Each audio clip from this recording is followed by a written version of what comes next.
我拿到交市的3张卡片，先到外交部驻沪办事处去见一位秘书。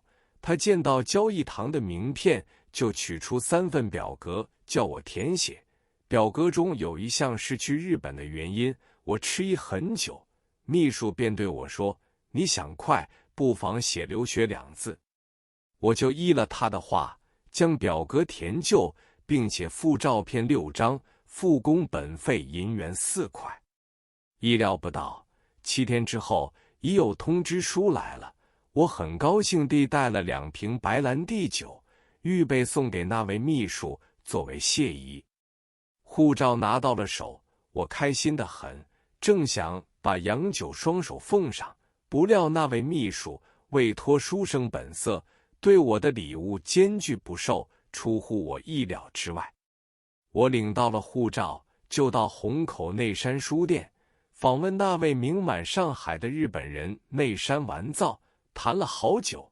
他说：“你去日本一定要坐日清公司的上海丸，而且要买2等票。”我说：“王一亭先生在船上有一间买办房，可以让给我住。”内山说：“这断使不得，因为海关查官很精明，凭1张2等票占很多便宜，没有船票是会把你当作偷渡的。”内山很热忱，他替我排定了一个旅程，先到长崎，急转神户，再到名古屋、东京及横滨4个地方，而且还写了5张卡片给我说：“你人地生疏，遇到必要时可以找这几个人，他们都是书商，对你会照顾的。”接着我就到日清公司去买票，双程来回票的叫做补夫可，2等价格是大洋62元，我只买了1张票，因这次去日本，内子并未同行。头等票多数是官员坐的，3等单程叫做卡萨卡托，每票24元，双程票是40元。按中国银元等于日币1元6角。船公司中日本人倒客气得很，反而同胞的从业员对中国旅客十分歧视。我真不懂为什么中国人对自己人有这种不礼貌的态度呢？在轮到我买2等票时，中国籍职员眼珠转一转，态度稍稍和婉一些，我就觉得这些人奴性很深，积习难改。上船之日，亲友们纷纷要来送行。实际上，我知道他们是想乘机拖了大男小女来看看向所未见的火轮船。所谓火轮船，是那时上海人对外洋轮的统称。我见一家家都要求来送行，恐怕到时人数太多会闹出笑话来，所以我一再辞谢。他们都说这是我们的圣意，即使我们不上船，也尽了我们的情谊。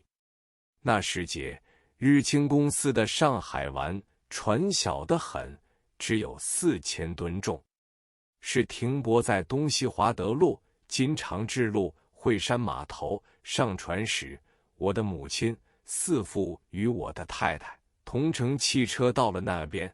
码头上已有亲友大大小小40余人，他们见到我到码头，高兴得很，不由分说，浩浩荡荡地跟着我一起上船。幸亏从前外洋船对送船的人数没有限制，不像现在是要凭送行券才可登轮的。我也不知道上海湾的吨位多少，但是一登船上，觉得地方很宽大，有一个大客厅，里面铺上了青泥地毡，我就把亲友们安排在这个客厅中，自己去找舱位。原来2等舱是2人一间的，当时中国人坐2等舱的比较少，他们特地捡了一个中国人来与我同事，他是一个山东籍的府筹商人。我略略招呼一下，即想回到客厅，忽然有一个身穿船主服装的人走进舱房来，深深地向我们2人鞠了一个躬，并且操着纯粹的中国话问我们好吗？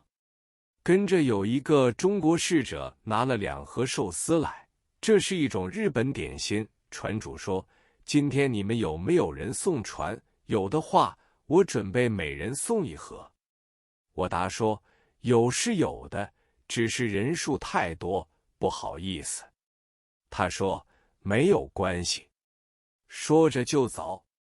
等我到客厅一看，自己觉得真难为情。亲友们大大小小一共有40多人，而且小孩子初次脚踏青的地毡，开心得了不得，有些翻跟斗，有些躺在地下，有些互相追逐，闹得不成样子。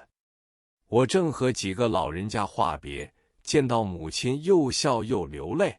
我说：“出门要图吉利，千万不可流泪，何况这种船是很稳妥的。”正谈话时，那船主模样的人带了一个侍者，手捧寿司，每人分派一盒，而且说：“欢迎你们都到日本去玩一下，我们有中国侍者招待。”他见到我的亲友那么多，非但不讨厌，还很欢喜，要我和亲友与他一同拍了一张相片。这也许是他们招来生意的手法吧。这样经过大约2小时有多，汽笛大鸣，并且通知乘客着送船的人立刻下船。于是我的亲友也鱼贯而下，大家站在码头上挥手送别。我在船上周围去走了一次，见到有一间小商店，好多乘客都在买一样东西，名为玉手。日本人的读音叫做欧麻毛利，是一种木片制成的护身符。据说戴了这个符，在船上就一路顺风，不会遇到劫难的。我有搜集纪念品的癖好，也随俗买了一个挂在身上。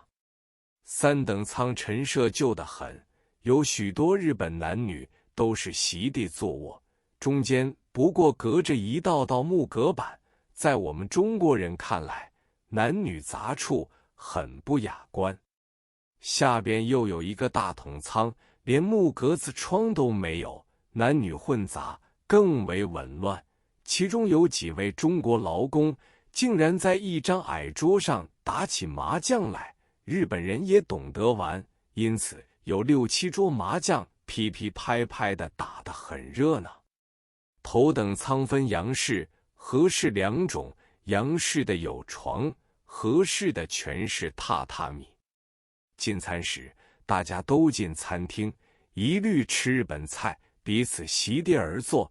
桌子上有一块木牌，上面写着某某某样，看来很有些像神主牌位一般，十分异样。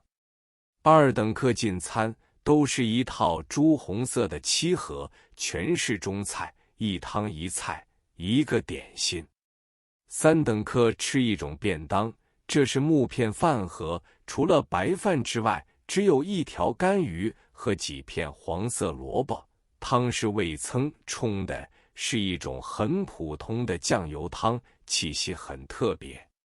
我在2等餐厅中也进食过日本餐，是一碟生鱼片，一碟炸虾，叫做天妇罗，一碗白饭，一碟寿司，只此而已。我见了这2样菜，简直不想进食，胡乱地吃了一些炸虾和白饭，就算了事。